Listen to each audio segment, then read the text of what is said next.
Sa Duanmu family estate, ang 8 major sects ay nagtipon, naghahanda na magkaisa laban sa Flying Immortal Sect. Ang isang miyembro ng Duanmu family ay nagbukas sa pamamagitan ng pagsukat ng kanilang paninindigan sa paglulunsad ng siege. Ang unang tumugon ay ang Shuang sect leader, ang tunay na tao na si Julo ng Zhongyan Prefecture. Ipinatakbo niya ang isang kamay sa kanyang balbas, naghahadyas na walang maglalakas loob na sumuwi sa mga utos mula sa Young Master ng 8 Clouds Palace. Ang Fortress Master ng Channing Fortress, si Dong Hai, mula sa Tianning Prefecture, ay sumali, naghahadyas na ang Flying Immortal Sect ay sobra na sa sarili kamakailan. May lakas sila na tumawid sa Tianning Prefecture upang mag-recruit, hindi pinapansin ang bawat linya at patakaran. Oras na para may magpabagsak sa kanila.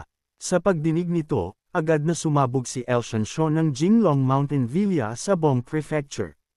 Ang kanyang buhok at balbas ay sumiklab sa galit habang naglunsad siya kung paano ang Bong Prefecture ay may isang brilliant young woman at kung paano ang kanyang sekta ay sinubukan ng maraming beses upang mag-ayos ng isang marriage alliance ngunit tumakas lang siya at sumali sa Flying Immortal Sect sa halip. Kahit walang 8 Clouds Palace na sumasali, ang Long family ay susunod pa rin sa kanila para sa hustisya.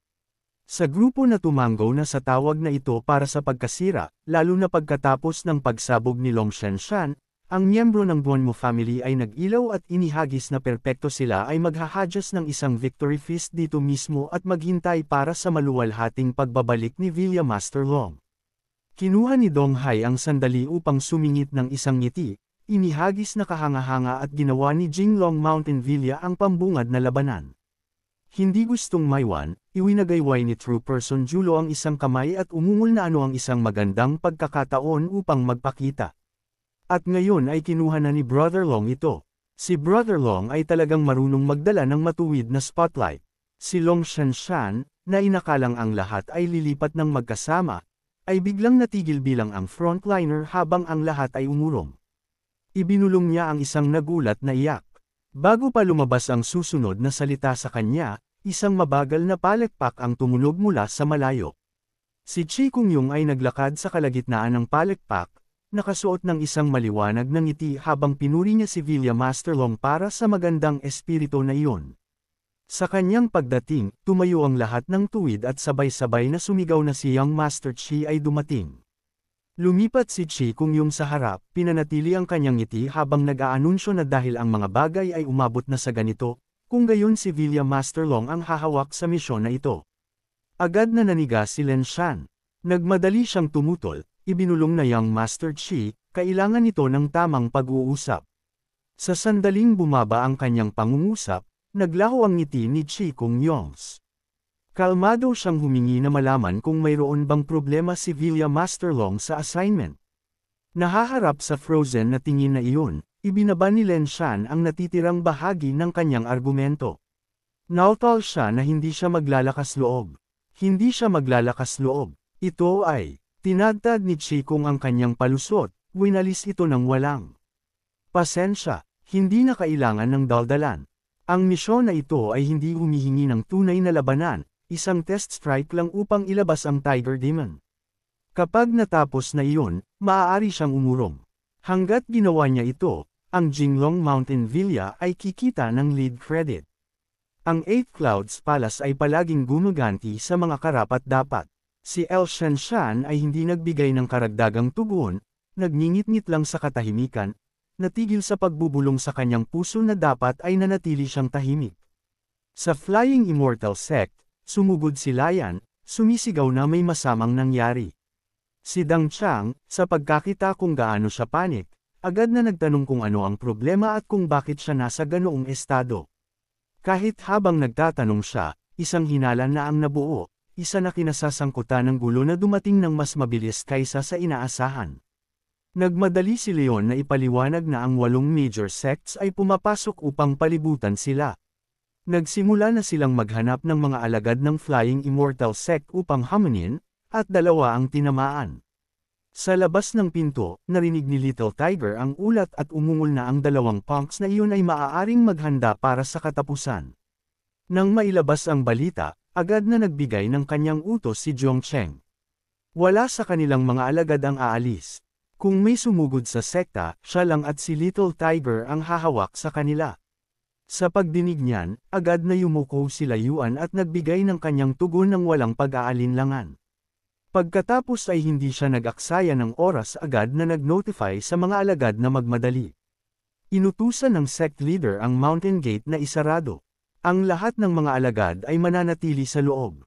Walang pinapayagan na lumabas. Matapos maayos ang lahat, tahimik na nagdiwang si Zhongcheng. Sa loob, nag-cheer siya tungkol sa 8 major sects. Haha, si Little Tiger, na nag-espia pa rin ng lihim, walang ideya tungkol sa kasiyahan ni Zhongcheng. Patuloy itong nag-aakala na paghuhusga mula sa kanyang bumagsak, kaawa-awang estado, siya ay nararapat ng kaunting awa.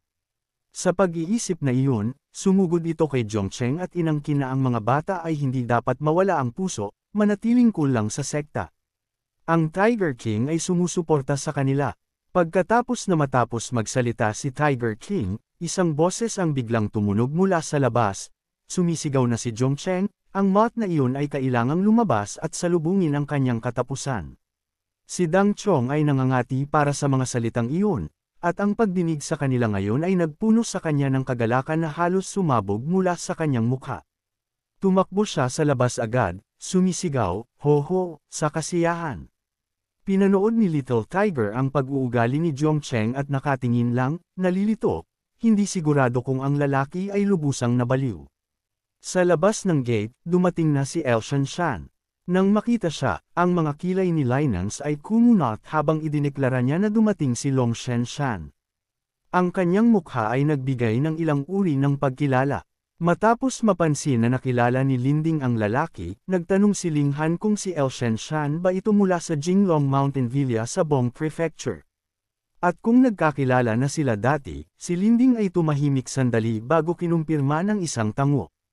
Ang Long family ay sinubukan ng ilang beses na mag-ayos ng isang marriage alliance sa kanyang ama at tumanggi siyang magpakasal, kaya tumakas siya. Hula niya na dapat silang dumating para sa kanya ngayon.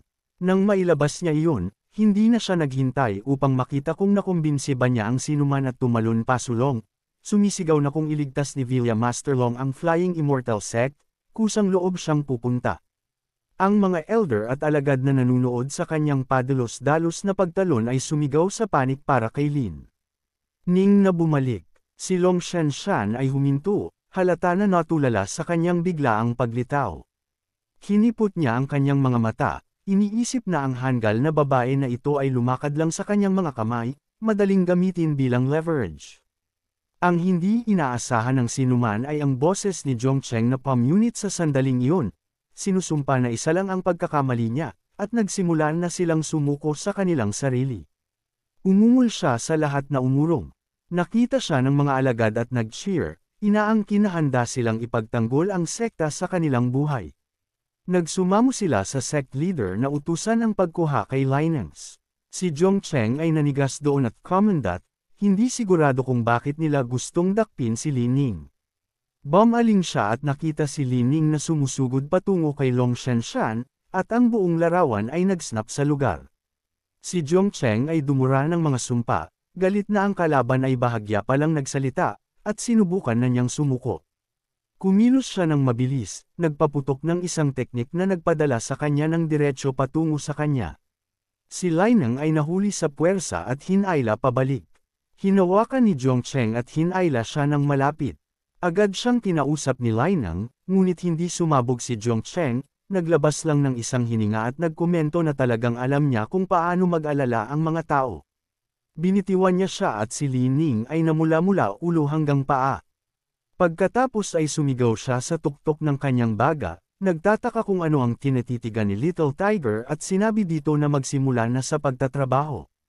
Umungol si Little Tiger mula sa pagkatawag ng ganoon. Idinikit ang kanyang ulo habang bumubulong na ang batang ito ay hindi titigil sa pagtawag dito. Teknika, hindi pa ito ganap na nakakalabas sa mga hangganan ng sekta. Sa kabila ng hindi ganap na paglabas, nakita ng mga tao ni Long Shanshan ang kanyang silweta at nanigas sa panik, sumisigaw na may tiger demon na dumating at humihingi ng pag-urong. Bago pa man makagalaw ang sinuman sa kanila, damapo na si Little Tiger. Itinaas niya ang kanyang kamay at malakas na nangako na matitikman nila ito. Ang mga apoy ay sumabog mula kay Little Tiger sa isang malawak na arko, nilalamon ang mga tao ni Long Shenshan at kinakaladkad ang mga masakit na sigaw mula sa kanilang mga bibig. Kahit nasa paglamon ng apoy sa lahat, hindi ito nagtapos doon. Ang apoy ay patuloy na sumisigla, karera patungo sa mga malalayong hanay ng bundok. Ang mga alagad ng Flying Immortal Sect na nanunood sa buong pangyayari ay nanatiling nakapilmi, lubusang nabigla. Saan bumagyo ang mga apoy, ang bato ay nabasag, umukit ng malalim na bangin ng walang nakikitang katapusan. Ang nakakasikal na usok ay bumaha sa kalangitan. Ang pagbangga na ito ay natural na nakakuha ng atensyon ng mga major sects na bumibisita sa Duanmu family. Nang makita nila ang anino ni Tiger King na nakikita sa itaas, napaatras sila sa panik, nagpapahayag na ang Tiger Demon na ito ay dapat na umabot sa 9th stage ng Heavenly Mandate. Ang nakakatakot na Tiger Demon ngayon ay nakahandusay na nakadapa pagkatapos na sipain ito ni Zhongcheng sa puwit, na nag-iwan sa lahat na nabigla. Ang mga nalilitong alagad ay sumugod upang magtanong kung ano ang ginagawa ng sect leader. Si Little Tiger, nakahawak sa kanyang pasa na puwit, umungol sa pagprotesta na sinipa siya ng bata. Si Dang Chong, sa pagdinig sa reklamo, humingi na malaman kung ano ang iniisip nito at drill ito sa pagkasira na dulot nito, nagtatanong kung nagkamali ba ito sa sarili bilang isang husky. Si Little Tiger, tumangging umurong, agad na sumagot, iginiit na magdesisyon siya kung gusto niya ng proteksyon o hindi. Binaliwala ito ni Zhongcheng sa isang draw, na sinasabing ang mga pinsala ay ibawas mula sa bayad nito. Iyon lang ang nagpadagdag kay Little Tiger habang itinusok niya ang isang claw sa kanyang mukha, sumisigaw na gusto niya ang kabayo na tumakbo, ngunit hindi ito pakakainin, sumusumpal na piniga niya ang bawat huling patak ng halaga mula sa matandang lalaki na ito, at sumisigaw na ang masamang boss ay nararapat na Aidmanda.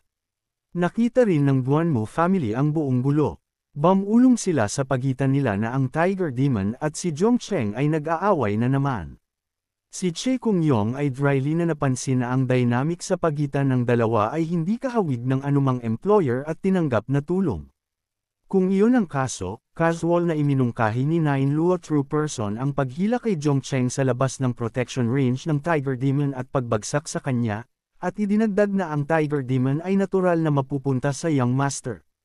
Sa Flying Immortal Sect, nakatanggap si Zhongcheng ng malaking suporta mula sa maraming babaeng alagad. Sila ay lubusang humanga na ang kanilang sect leader, nahaharap sa isang hayop na ganoon, hindi natinag at maging dinisiplina ito ng diretsyo, na nagpapatunay na siya ay nasa ibang antas. Sect leader, Divine Martial Arts. Si Ling Han ay nagpasiklab pa ng isang chant na ang sect leader ay sobrang lakas at ang kanilang blood sugar ay tumaas. Si Zhongcheng ay nalubog sa papuri ng madali. Si Little Tiger ay hindi. Nagreklamo ito ng mapait na ang matandang lalaki na ito ay gumawa ng lahat ng grunt work habang ang batang iyon ay nagnakaw ng lahat ng credit, bumubulong na kung hindi dahil sa sumpa na kontrata, nilipol na niya ang bata sa abo ngayon. Ang panunood kay Little Tiger na natrabaho ay lalo lang nagpadagdag kay Zhongcheng. Kinuskos niya ang kanyang ulo, tumawa, at nagkomento na nabubuhay siya para sa galit na hindi nito magagawa ang anuman. Itinusok ni Little Tiger ang isang claw sa kanyang ilong muli at umungol na kapag may dumating upang patayin siya sa 3 taon. Ang matandang lalaki na ito ay ganap na uupo at panunuurin siyang mamatay. Sa sandaling iyon, ang system ay nag-umpisa ng isang sariwang paunawa na ang mission progress ay na-update. Gantimpala 80,000 puntos. Kasalukuyang puntos 121,446. Pangunahing misyon, pag-isahin ang 3 realms. Mga kinakailangan, magkaroon ng isang sekta. Ningyang Flying Cloud Pearl. Itinaas ni Zhongcheng ang isang kilay doon, bumubulong na ito ay isang hindi inaasahang biyaya. Pagkatapos noon, inihagis niya ang sarili kay Little Tiger at niyakap ito ng mahigpit, nagniningning na ang isang maliit na piraso ng kanyang kapangyarihan ay nakakuha sa kanya ng ganoong napakalaking payout. Si Little Tiger ay umungol sa ilalim ng hawak, hindi pa rin malinaw kung ano ang nangyayari, ngunit naglabas ng ilang maliliit na purr habang nakaka-relax. Napagtanto ang tunog, isinara niya ang isang paa sa kanyang bibig, sinisigawan ang sarili ng tahimik dahil sa perm. Pagkatapos ay namula ito, itinulak si Zhongcheng, at bamulong na dapat siyang lumayas. Tinatanong kung seryoso siyang naniniwala na ang matatamis na salita ay magpapabago sa isip ng matandang lalaki na ito. Si Zhongcheng, na nakangiti pa rin, ay hindi mukhang nadidismaya. Muling tumunog ang system ng isang update. System upgrade complete. New level 4 experience 0-200,000. Points 121,446. Current skills resurrection 3x, isang day random survival plan. Bagong function. Consume points to force a major realm breakthrough. Number of targets, 1. Cooldown, isang month. Matapos ang isang mabilis na pagtingin, kinumpirma ni Zhongcheng ang upgrade. Inihayag ng system ang bonus ng susunod na level. Bagong skill ang idinagdag. Ang host ay maaaring gumastos ng mga puntos upang mag-transform sa anumang target na nakita ng personal. Cooldown, 3 araw. Ang lahat ng mga katangian maliban sa power level ay gayahin ng lubusan. Sa pagbabasa nito, nag-ilaw si Dang Chang at bamulong na ang transformation skill na ito ay may lahat ng uri ng shady uses mula sa impersonation hanggang sa sabotahe, tinawag itong ganap na God tier. Ang kanyang mga mata ay kumislap patungo kay Luan at Linghan sa tapat niya. Inisip niya na ang bagong trick na ito ay nararapat na i-upgrade muna. Pagkatapos ay ipinakita ng system kung ilang puntos ang aabutin upang palakasin ang kanilang cultivation. Ang pagtalo ni Linghan mula sa Soul Division Realm First Stage patungo sa Spirit Embryo Realm First Stage ay nangangailangan ng 30,000 puntos. Ang pagtalo ni Lewan mula sa Condensation Realm 4th Stage patungo sa Soul Division Realm 4th Stage ay nangangailangan ng 3,000 puntos. Ang gastos ay nagpatalsik kay Jong ng kaunti. Napansin niya na may wise na kailangan ni Linghan ng isang maliit na kayamanan. Marahil dapat siyang sumama kay Elyun sa halip. Ngunit pagkatapos ay naisip niya ang iba pang mga lalaking alagad na pumipila at nagmamakaawa na huwag at nagpasya na mas matalino na palakasin muna ang isang babae. Kung hindi, ang mga chismis ay maaaring magkaroon ng kakaiba. Sa pag-iisip niyan, bumaling siya kay Yin Xiao.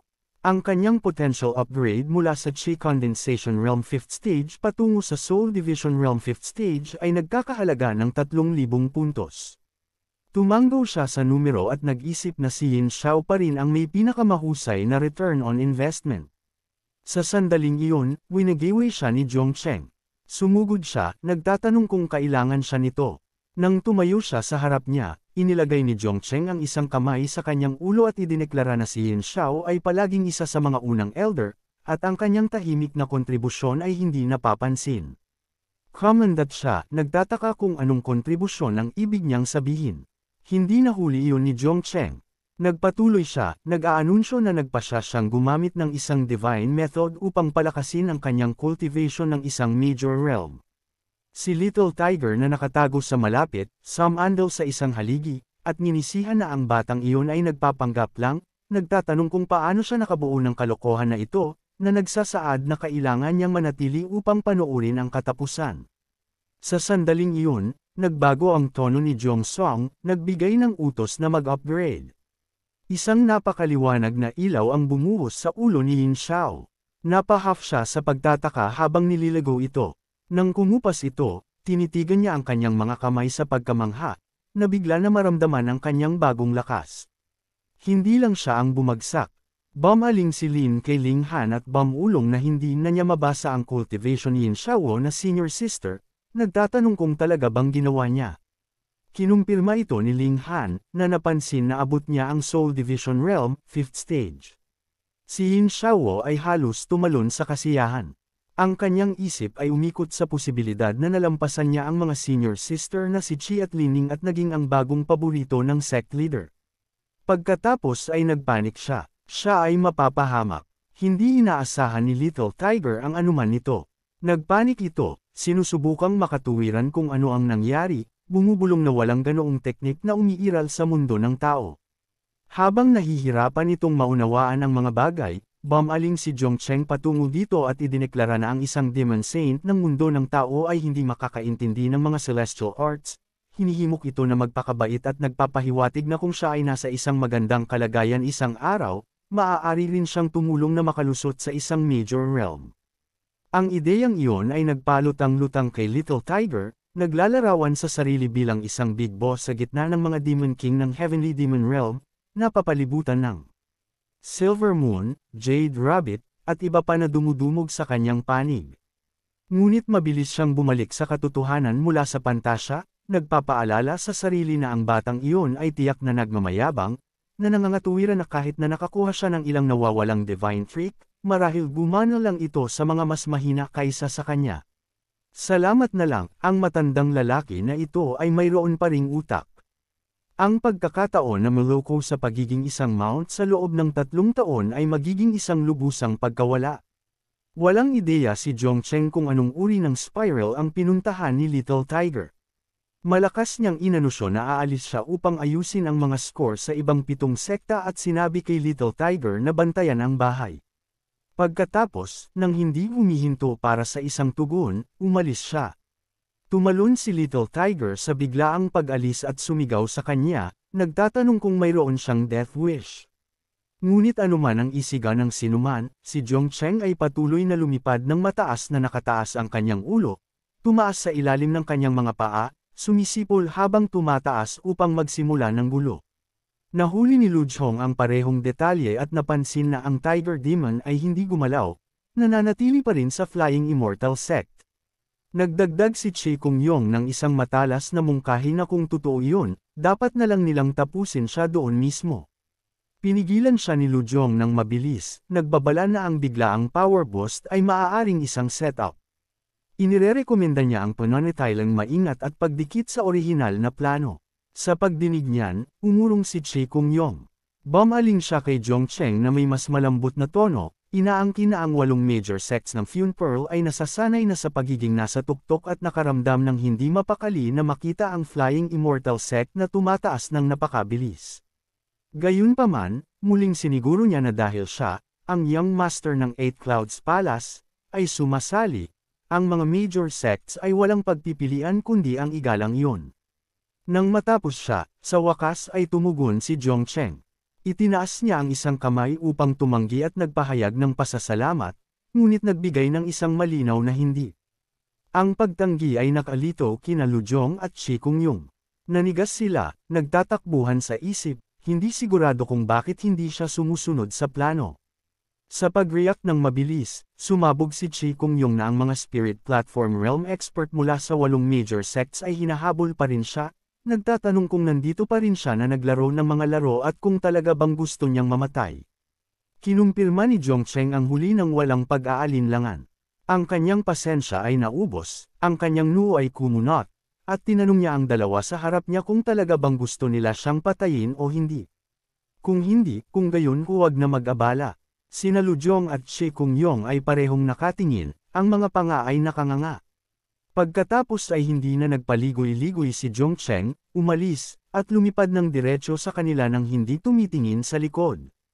Pinanood ni Chi Kung Yong ang kanyang likod, tulala, sinusubukang tukuyin kung ano ang ginagawa ng bata. Inamin ni Lu Zhong na hindi rin niya maintindihan ito, at sinabi sa kanya na dapat lang silang sumunod. Bumalik sa headquarters ng 8 major sects, ang isang alagad ay napadapa sa panik, ibinulong na umaatake si Zhongcheng. Ang master ng Guanmu family, na halata na nanginginig, sumigaw na dapat lang dumaan si Zhongcheng at iginiit na wala siyang intensyon na galitin ng Tiger Demon na iyon. Ang kanyang panik ay mabilis na kumalat. Halos lahat mula sa 8 major sects ay nagpanik din. Nakaupo ang mga ulo sa kanilang mga kamay, sumisigaw para sa pag-urong. Sa gitna ng kaguluhan, ang isang kaina-hinalang figure ay patuloy na sumusulyap sa paligid, pagkatapos ay dumulas ng mabilis. Habang ang lahat ay nagkandarapo at sumisigaw tungkol sa hindi pagharang sa mga exit, sumakay na siya sa kanyang espada at umalis. Sa loob ng Guanmu household, si True Person Julo ay nanatiling kalmado. Itinaas niya ang kanyang kamay upang pakalmihan ang karamihan. Bilang tugon sa kanilang mga takot, naghagis siya ng isang fire spell at ipinaliwanag na ang Tiger Demon ay wala at si Zhongcheng ay dumating ng nag-iisa.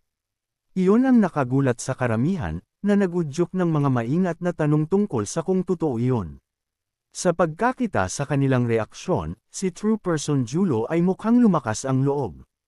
Yumanggal siya na kung si Jong Chong ay nag-iisa, walang dapat ikabahala. Tinawag niya ang lahat na sumunod sa kanya sa labanan. Sa deklarasyon na iyon, lumipad siya at ang kanyang mga alagad nang marilag sa kanilang mga ulap upang harapin si Gang Chun. Tinitigan siya. Direktang itinuro ni True Person Julo ang kanyang mukha at naghagis ng mga insulto. Tinawag siyang isang mayabang na hanggal at tinutukso na hindi pa nga nila pinag-abalahan siya. Gayunpaman, dumating siya na naniningil. Tumugon si Jong Cheng sa isang ngisi, kinuha ang kanyang ilong, at ibinalik ang isang jab tungkol sa mga spoiled heirs na nagpapanggap, na inaangkin na kung hindi siya nagpakita, hindi sila maglalakas loob na lumabas man lang. Ang master ng Duanmu family, na nanginginig pa rin, hindi na makapagpigil at ibinulong ang isang tanong tungkol sa lokasyon ng Tiger Demon dahil si Jong Cheng ay dumating ng nag-iisa. Iyon ang nagpaalis kay Jong Cheng. Itinuro niya ang kanyang sarili at sumagot na ang tanging pakialam lang nila ay ang Tiger Demon. Pagkatapos ay pinapaalalahanan sila na siya ang sect leader ng Flying Immortal Sect. Pagkatapos noon, sumiklab ang kanyang kapangyarihan at buong tapang na idineklara ang kanyang sarili bilang kanilang bangungot. Sa sandaling dumating ang kanyang mga salita, isang talim ang dumiretso sa kanyang likod. Ang espada ay sumuntok sa kanyang puso sa isang pagtulak, nagwisik ng dugo. Si Jong Cheng ay napaatras sa pagkabigla, naglabas ng isang iyak. Kumalat ang panik sa karamihan. Sumigaw sila sa takot, humihingi na malaman kung ano ang ginagawa ni Jan Kai at kung nagplano ba siyang patayin silang lahat. Ang umaatake, na ngayon ay nailahad, ay ang kainahinalang lalaki mula kanina. Si Si, Valley Master ng Blue Dilang Valley mula sa Wutong Prefecture.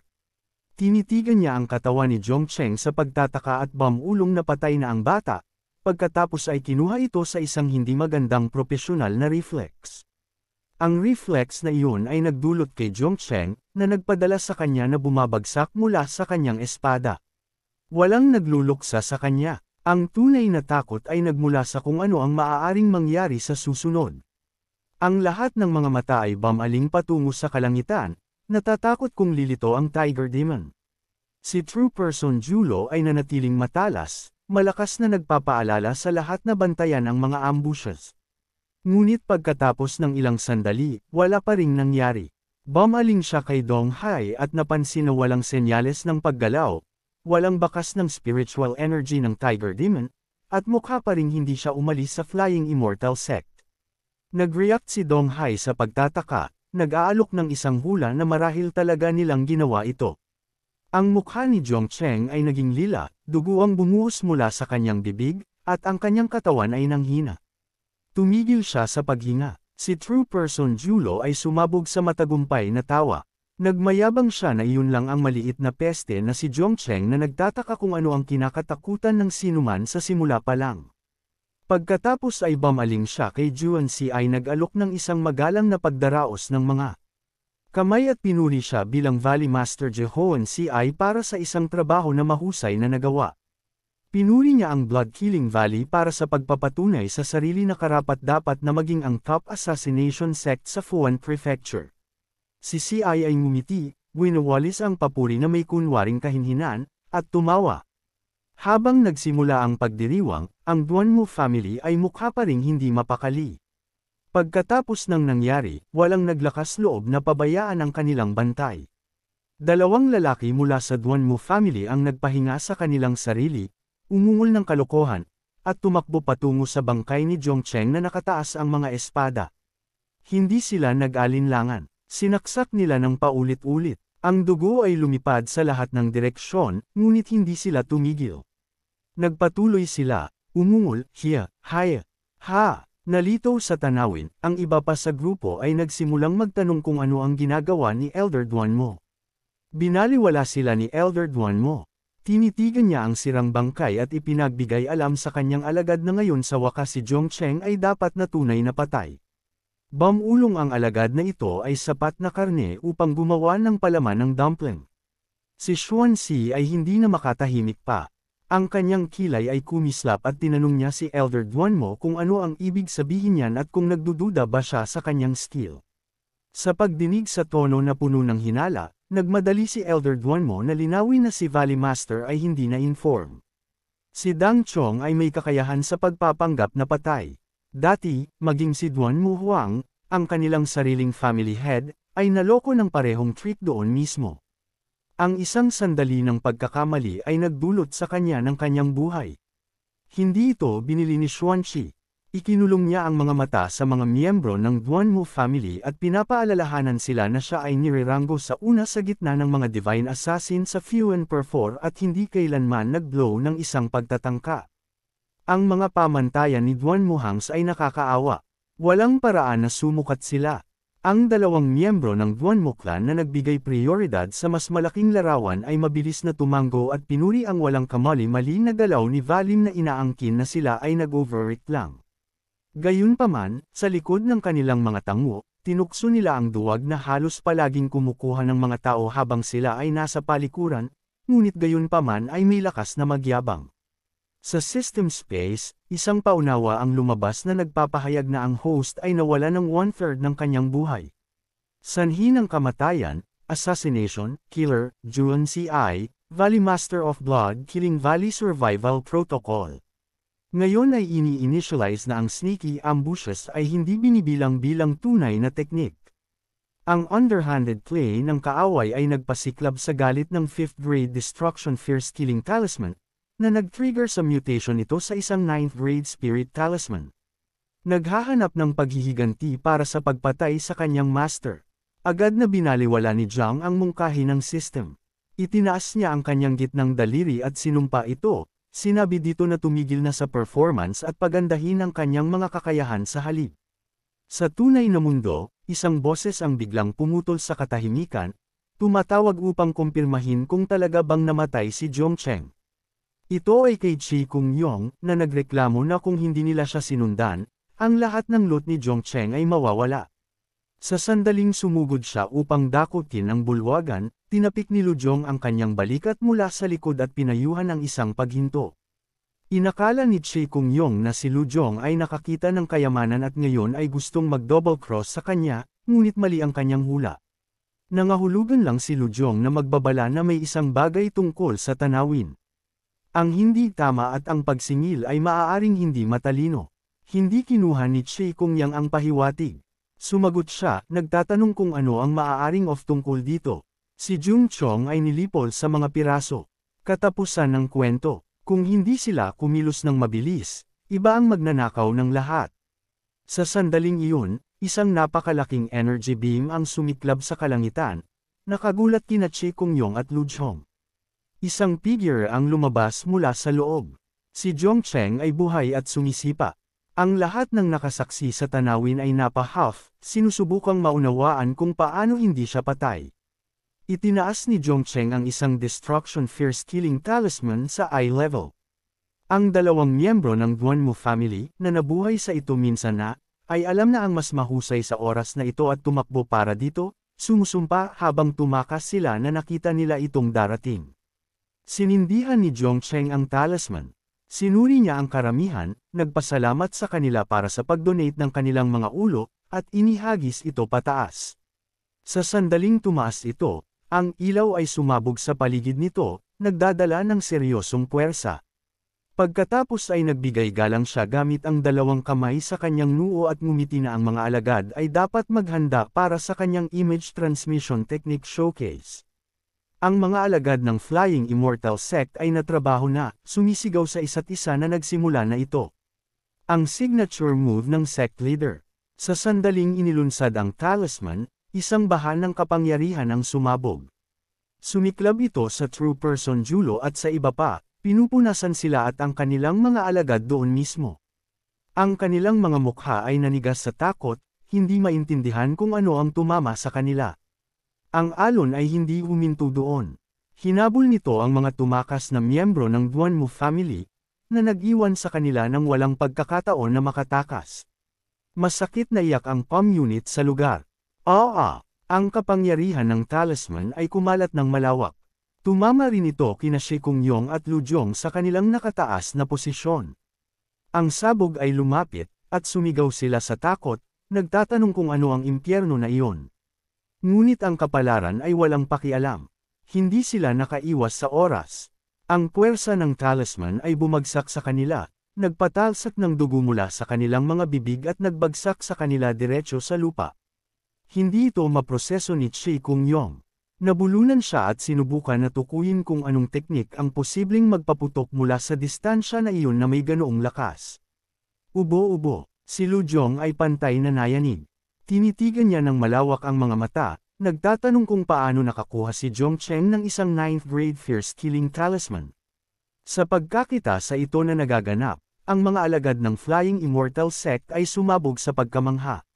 Sumigaw sila na ang kanilang sect leader ay dinurog ang 7 major sect sa isang putok, bawat isa ay puno ng elite cultivator. Si Little Tiger ay nanatiling hindi humanga. Umungol ito at sa isip ay binaliwala ang act bilang isang bagay na tanging newbies lang ang maniniwala. Para dito, ang paggamit ng isang 9th grade fierce killing talisman ay hindi malaki. Gayunpaman, kahit na ang bagay na ito ay hindi humanga dito, napansin nito na ang talisman ay kahawig ng summoning talisman na ginamit upang tawagin ito. Walang paraan na ang ilang regular na mortal ay dapat na may access sa ganitong uri ng artifact. Ang batang ito ay malinaw na hindi normal.